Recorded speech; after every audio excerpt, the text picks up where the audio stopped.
All right, welcome to the first ever Strike Mission pre-trip podcast. So this one's been a long time coming.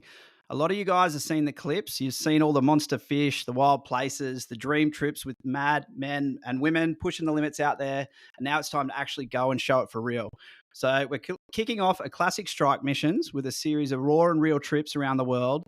And I'm heading out as a bit of a people's fisho. So I'm no pro. I'm just a diehard fisho who loves to get out there and have a crack. And believe me, if I can do it, you can 100% do it. So the goal is to showcase the full experience, the travel, the unknowns, the people, the real effort it takes, and the crews who do this every day. So I'm going to learn, soak it all up, and show every bit of the trip and what's involved. And this weekend, we launched Strike Mission 1, which is straight into the angler's El Dorado of New Zealand to fish with the legend himself, Churchy from Churchy's Charters. So this one's a bit of a risky trip. It might succeed, it might fail, but that is all a part of the fun. So I've got one full day travel to New Zealand and then one travel day across from Auckland to Whitiungi. I think I said that right. And then fishing all day with Churchy and then travel back to fly home the following day. So 3 days total, 2 days travel, 1 day fishing. And we've got one main target, which is a giant kingfish. And second and third target's probably a big snapper or maybe the Kiwi staple, the hapuku. I think I said that right too.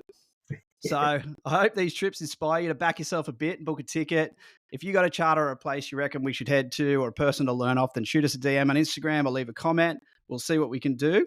But today we've got Churchy joining us to talk about what we're in for this weekend, what he does, what makes this fishery so special, and what it'll take to make this a bit of a success. So Churchy, welcome, mate. Yeah. G'day, mate. How are you? Mate, power and power. But look, let's break the ice here. What's the biggest kingie you've ever landed out there?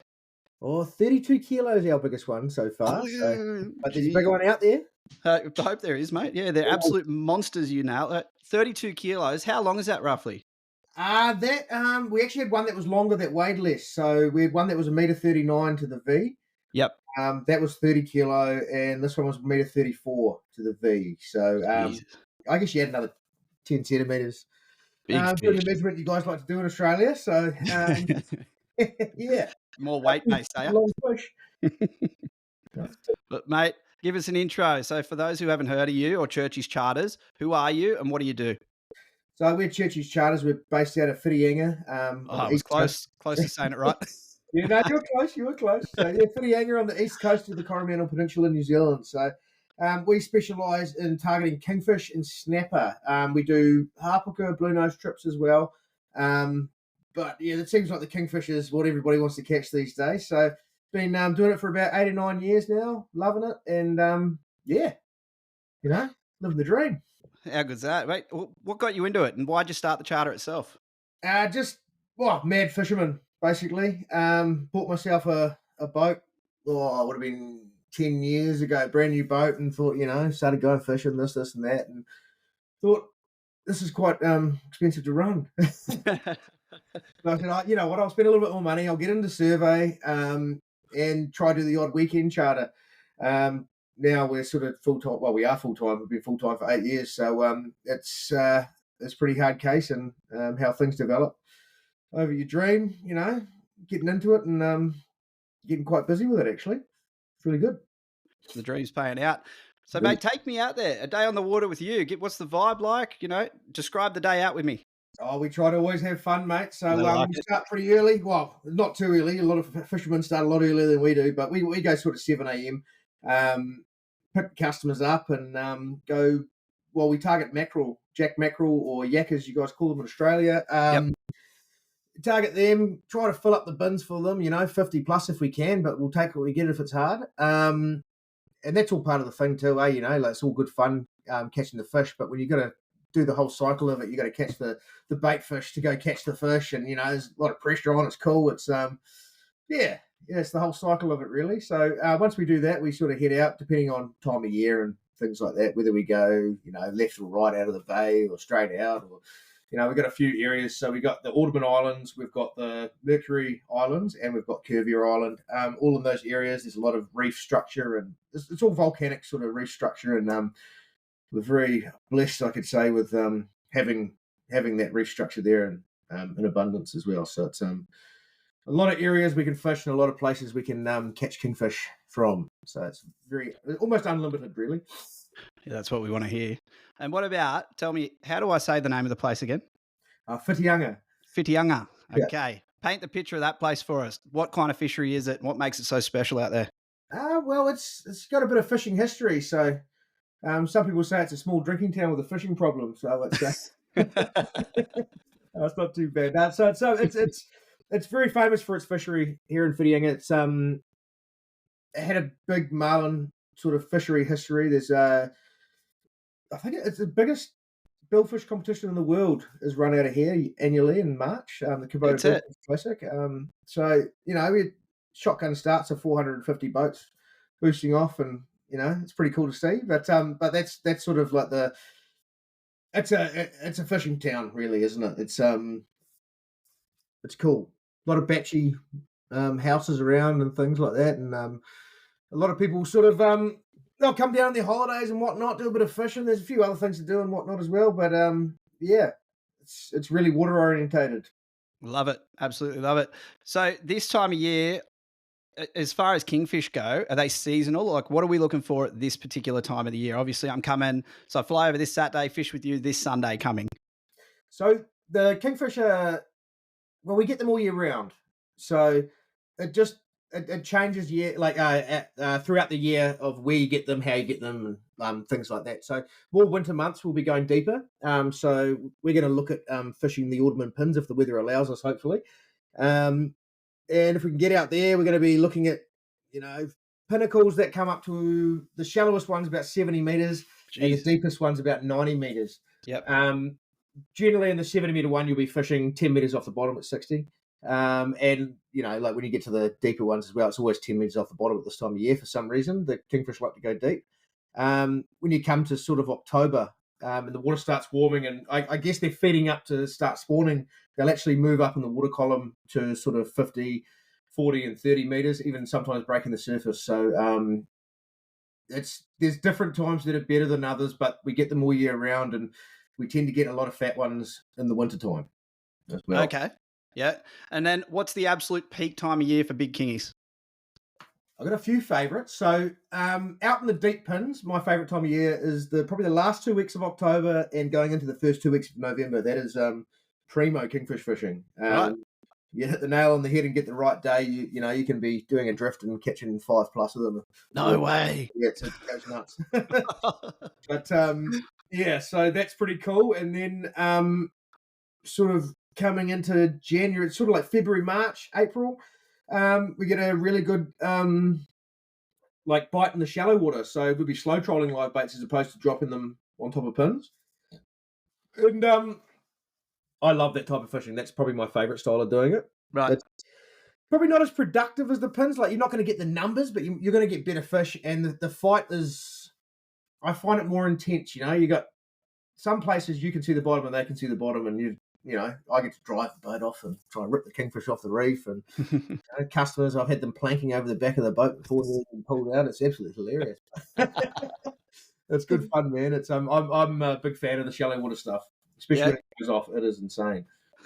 Bloody oath. Well, I know smaller kingfish here. I've never got anything like the monsters you get. And for anyone who hasn't seen him, jump on his Instagram. I'll put it in the bio below, but check it out. These things are absolutely gigantic. So for these monsters, do they fight as hard as the smaller ones? And also, what kind of gear are we going to be using here?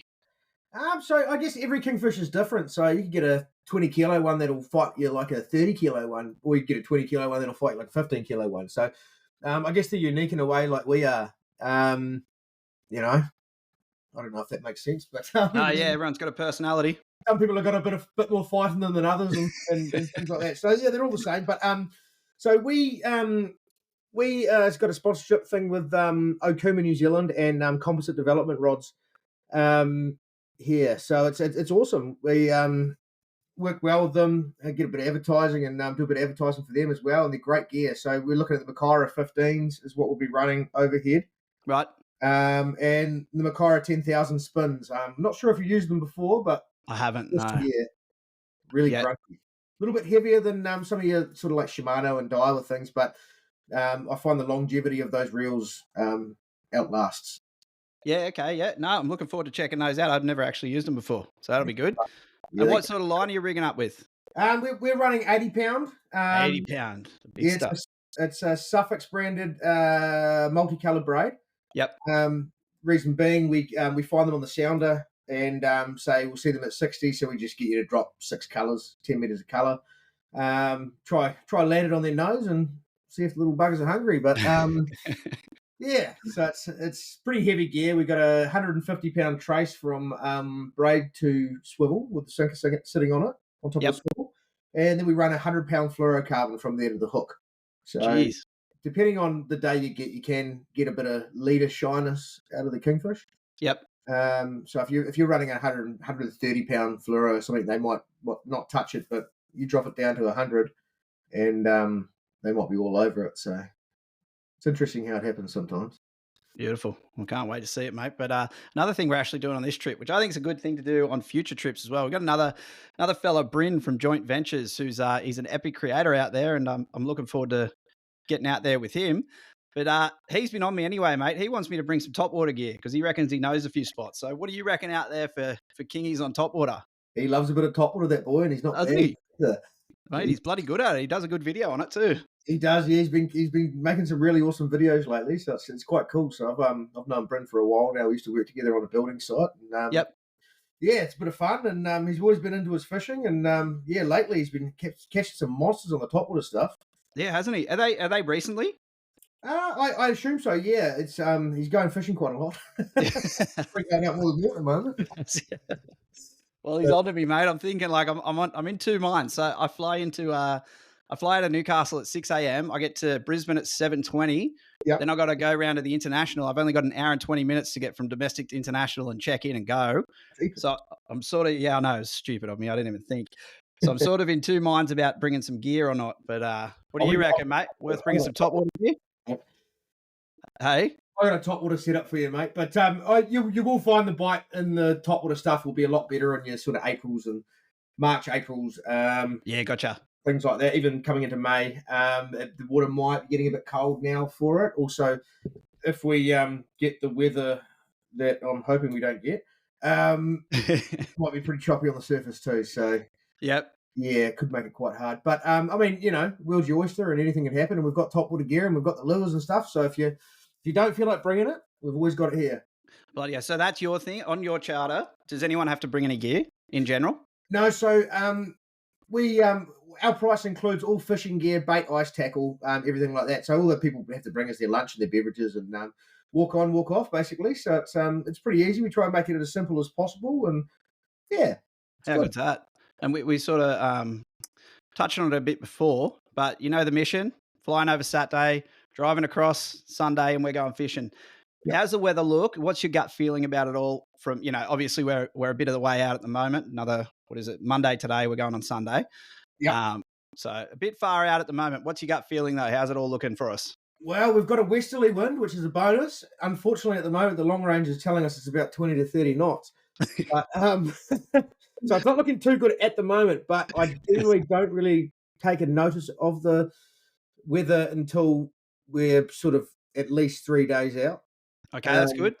And so anything can change. Like I've got a charter on tomorrow, and it was supposed to be 10 knots last night, and now it's 15 knots, and anything can happen on a dime, really, especially this time of year. So, I'm hoping it goes ahead. But I mean, we've got backup. We can make some backup plans and get something done anyway. But it's a hard one with that long range forecast. I don't really trust it at this point. No, I don't even look at it at this point. We'll worry about it on Friday, mate, or on Friday, or Thursday afternoon. What are your upper limits though? Like I guess swell size, wind, all that sort of thing. What are your limits before you won't go out? So it all varies. Depending on wind direction, really. So southwest and westerly are the best winds. Also northwest. Anything with a W in it's good. Okay. Until a win. Until you're getting over 20 knots. But if you've got a southeast is horrible. It's my worst wind. I don't like it.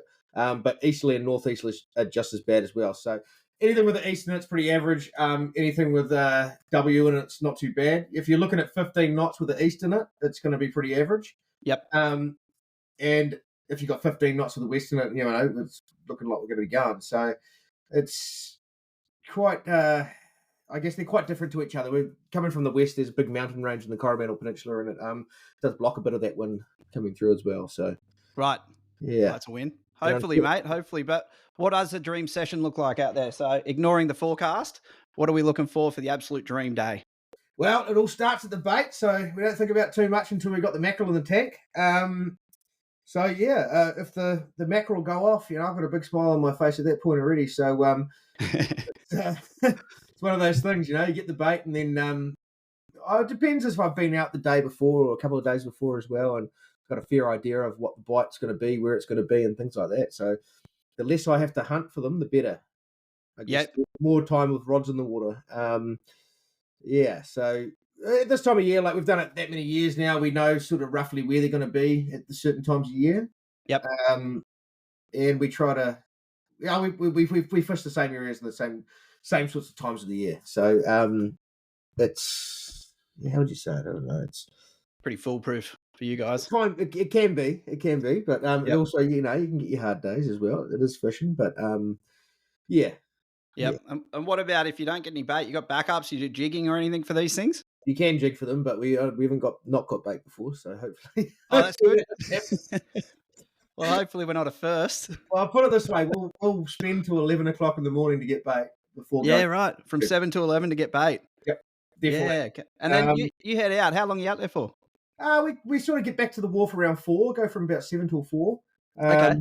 Yeah, so that's a good chunk of the day. It's yeah, it's a good run. Yeah, goes right. But I mean, you're better to go and get those baits and spend the time on the baits. Sometimes, like you'll get days when jigging goes off, But a lot of my customers they don't know how to jig, so yep, hard work too. Save me doing it all day, hunting for bait. So we get the bait, and I always find you're going to get a better bite on the live bait than you are on anything else. Yeah, of course. Yeah, you can't beat live bait with it. Feed them what they eat, I always say. Yeah, it's dead right. But mate, you've probably seen some wild sessions out there. You got any unforgettable moments you've had out there on that boat? Oh, there's a few. Put you on the spot here. Yeah, I've had some pretty outstanding things happen on the boat. Pretty crazy ones. There's, a shark jump on the front. That was shit. That was you, wasn't it? I forgot about that. That was unforgettable. Yeah, tell me about that one, mate. Because that was a mako just jumped straight on the front, didn't it? Yeah, it was actually where we were looking at going in the weekend. Yeah. And we're winding a dead mackerel, and it got hit by a kingie, and a mako ate it coming up, and yeah, next thing you know, the thing's on the front. Because it just, I gotta go back and look at that video again, but it just went straight up, jumped straight on the front, didn't it? It did, yeah. So we were all looking at the back, watching the fishermen. We thought it was going the other way, but we started to turn around, and we're like, "Holy hell!" And yeah, it's this big thing's bloody smiling at me, hitting my windscreen with his tail. So it was wild, man. Yeah, because they're a beast when you get them in the boat too, especially that fresh. Get though. So he just fell back in himself, did he, or you have to give him a kick? Nah, so I didn't really want to go up there, to be fair, because fair enough. He was about 150 kilo, I reckon. And I was trying to figure out how to get him off, and I was like, I'll put the anchor down a little bit and see if that's blocking him, and just flicked the anchor button. He went absolutely ballistic, and his nose turned and went in between the two bars at the front of the boat, and he slid through the front. So it was a great outcome in the end. What a spin out, eh? Unforgettable. Oh, that was unforgettable. But we've had bites on Kingfish as well. They're absolutely unforgettable. Like 40, 50 fish in a day on those giants, or stonkers as you call them. Not all stonkers, but you're catching a few good ones in amongst that. Just unreal days where it's just every bait gets hit. Yeah, right. Yeah. Well, let's hope for one of those, mate. Oh, definitely, mate. Those are good times. Those ones keep me busy by the end of it. That's for sure. Well, tell me, mate. You release all these monsters. They don't get that big. I've never caught one that big ever. Not even close. Yeah. Are they full of worms or anything? You just always release them? Like, what's the story behind them? So we allow people to keep one per person. Yep. Our legal limit is 3 per person in New Zealand, but we think that's generally speaking throughout all the charters in the Coromandel Peninsula, we think that's a bit of a joke. Really, it's a lot. It's a lot of meat on one of those, and then you basically 4 or 5 people on a boat. You keep 4 or 5, or a lot of people will only keep one between them as well. Yep. And a lot of people will catch and release the whole lot. But you can imagine taking 12 or 15 of them would just be absolute. That'd be a laugh, like Yeah. that's taking the piss, really. Yep. So you got to look after your fishery. You don't want to bite the hand that feeds you, so you got to look after it. And we try to do our best in doing that as well. So it's good. Yep. So that is a very healthy fishery out there, as far as I know. Anyway, Very isn't healthy fishery. Yeah, we get a few sharks around every now and then, but we try to get them away from them. We've got a few tactics and techniques, whatnot. Yeah. it? Doesn't always work, but it works. It works. You'll have to show me those tricks, mate. I bloody hate the things. We get plenty in the places I fish. Yeah, they're bloody pain in the ass. But I mean, yeah, I mean, there's been a population explosion of them in the last 5 years, and it's just been a bit of a pain. But it is what it is. Yep. We just have to adapt to it and overcome it, really. Yeah, absolutely. So, mate, look, for anyone listening, thinking of doing this trip with you, what should they know? Or, like, do you have any limitations, I guess, like how many people you can have on the boat, or the best way for them to book and line it up with you, or the amount of days? I know I'm coming over. This is a big risk. I know this first one's a big risk. I've accepted that. We're dependent on weather, everything. It's all Yep. got to line up for me to get this fish. That's okay. So, what's the ideal scenario, though, if I said I want to catch a big king? How long am I coming for? What am I looking at? Like, just give me the good rundown of something that I guess would be safe or a bit more realistic. So I always say, like, for the people coming from overseas, like yourself, it's generally speaking a 2-day minimum is good. Okay. And that's not so much to get the big kingfish. That's to make sure you get out at least one of those days. And even the 3 days, we've got a guy who's just recently booked. He's just booked 3 days in the end of October, and he's done that because of weather, really. But he goes, if the weather's good, I'm going to fish all 3 days. And I was like, beautiful. But yeah, it gives you that little bit of extra security because it's like anywhere in the world. You can get good weather, you get bad weather. Coming any month, and it is what it is. But yeah, I generally say people coming from Australia, which we get a lot of people coming from Australia. Book your 2 days. You can bring up to 5 people for the price that we offer, and everything's provided except for your lunch and beverages. So, yeah, it's a good time. It's a good time. That's what I should have done, eh? Yeah, it is what it is, mate. Going on impulse is part of the fun, mate. That's it. What makes a trip with Churchy's charters different from everyone else? What makes a trip from Churchy? Well, you're with you're at Churchy's charters, aren't you? Yeah, Churchy's charters, yeah, getting stonkers. No, we try to have a bit of fun on board, eh? We're not too serious. We work hard. We get serious when it gets serious, but we try to have a laugh, and that's one of our main things is just enjoying yourselves, even when it's not happening. Having a good joke around, a bit of a banter, and also quality fishing. We like to tend to think of ourselves as front runners up here in the Coromandel, and well, that's enough to get people over the line.